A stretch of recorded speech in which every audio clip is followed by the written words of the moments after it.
away on the banks of the Timbavati River lies one of Kruger's true hidden gems, Maroela Satellite Camp.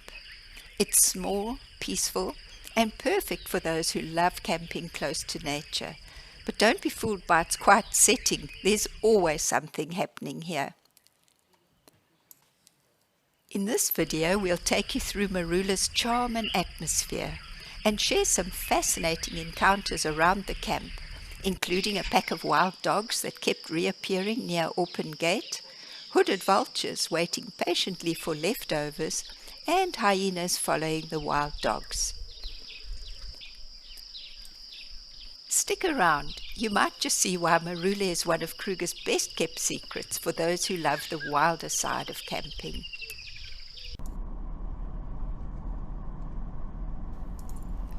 Maroela Satellite Camp, which is about 10 minutes from Open Gate on Kruger's western side, caters exclusively for campers. But non-campers have two great alternatives: the bungalows here at Open Gate and Timbavati Tented Camp, Maroela's sister camp that's adjacent to Maroela and also overlooks the Timbavati River.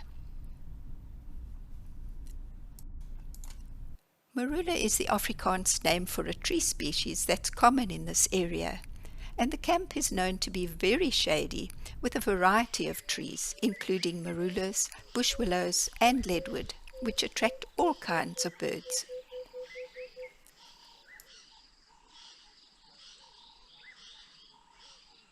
As I mentioned at the start of this video, we had two excellent wild dog sightings.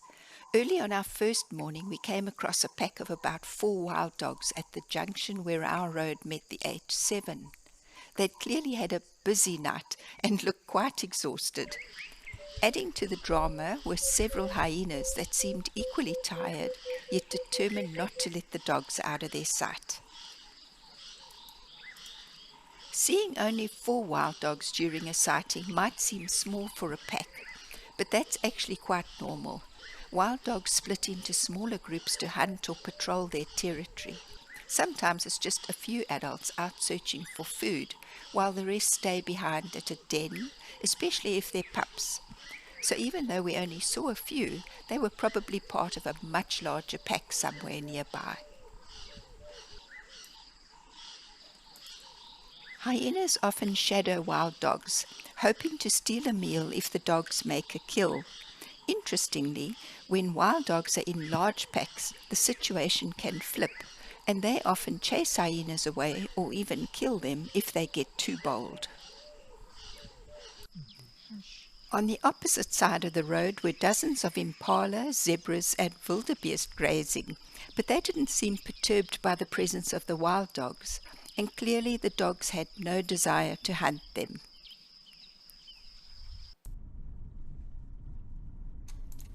There are a number of good roads for game drives in the area, and our first choice was to try our luck on the S39 that goes to the Timbavati picnic site. It's always a good idea to have a plan for a toilet break and a snack when going on long game drives in the park.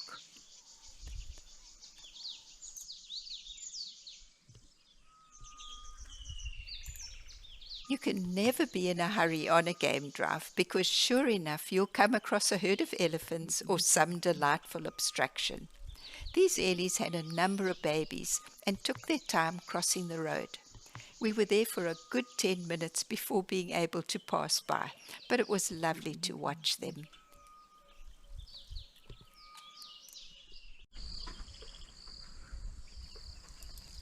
Oxpeckers' eyes are surprisingly striking when you look closely.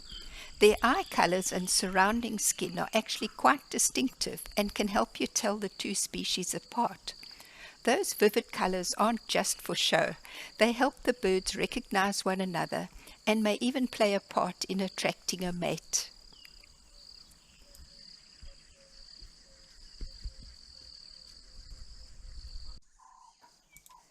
These beautiful European bee-eaters are always a joy to watch.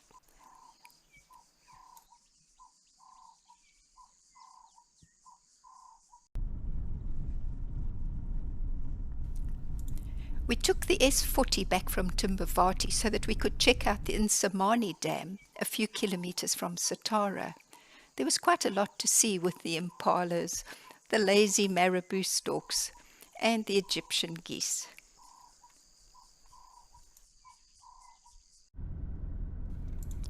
The H7 is excellent for game viewing and has been the road for great leopard sightings for us in the past. The vegetation along this road offers up good grazing for these three magnificent kudu bulls.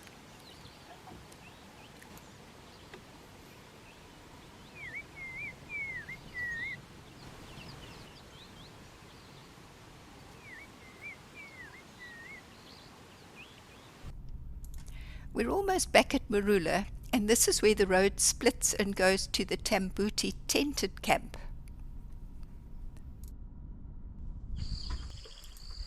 Maroela has about 20 to 24 campsites, most with electrical power points.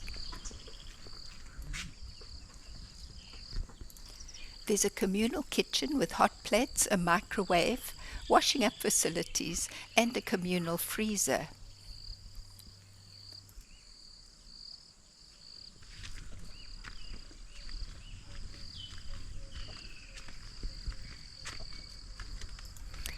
The ablutions, as you can see, are modern and adequate, but they could do with repainting to brighten them up.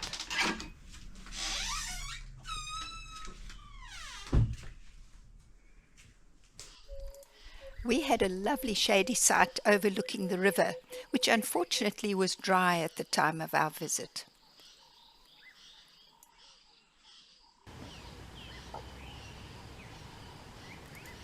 This little fellow was a frequent visitor to our campsite. It was always underfoot.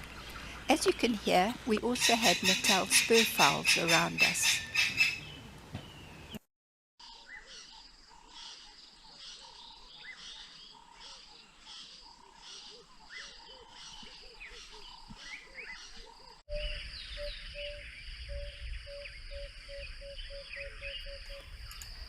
When evening came and it was time to light the braai fires, a lone hyena would parade along the fence, hoping for scraps to be thrown her way. Of course, feeding animals is not allowed in the park. Sadly, though, her behavior suggests that she is used to being fed by the campers.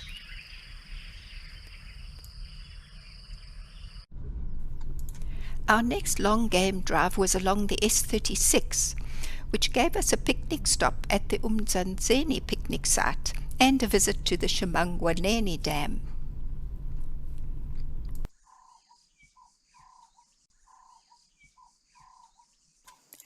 Along this road we came across this Mother Swainson spurfowl with her 3 little chicks.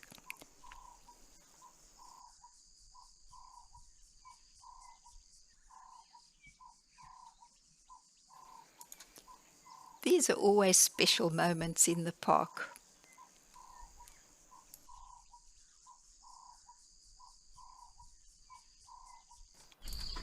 The dam was very quiet with just a few white-faced whistling ducks, but we spent a few minutes watching this warthog having a wonderful mud bath.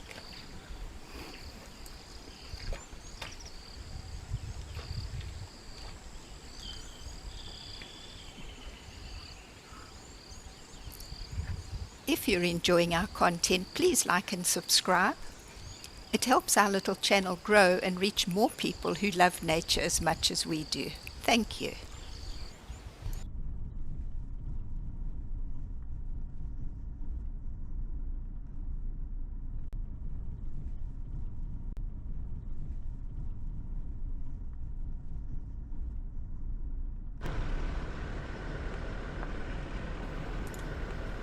This beautiful red-crested kurhan gave us quite a show calling for a mate.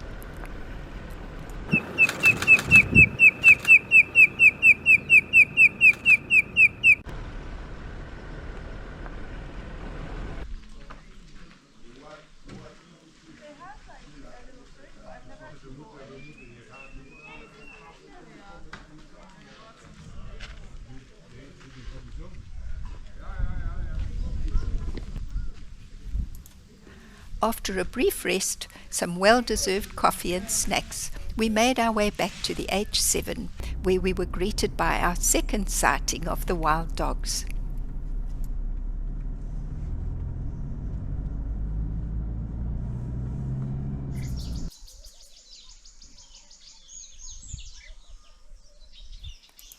What made this sighting even more special was the arrival of two hooded vultures.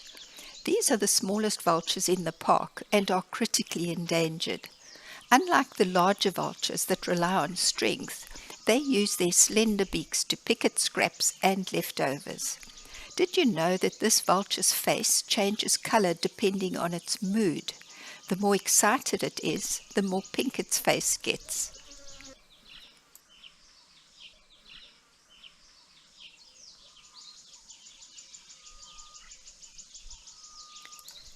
What a brilliant way to end off our stay at Maroela. We didn't see any of the cats, unfortunately, but whether it's cats or dogs, it doesn't really matter. Everything is special in its own way.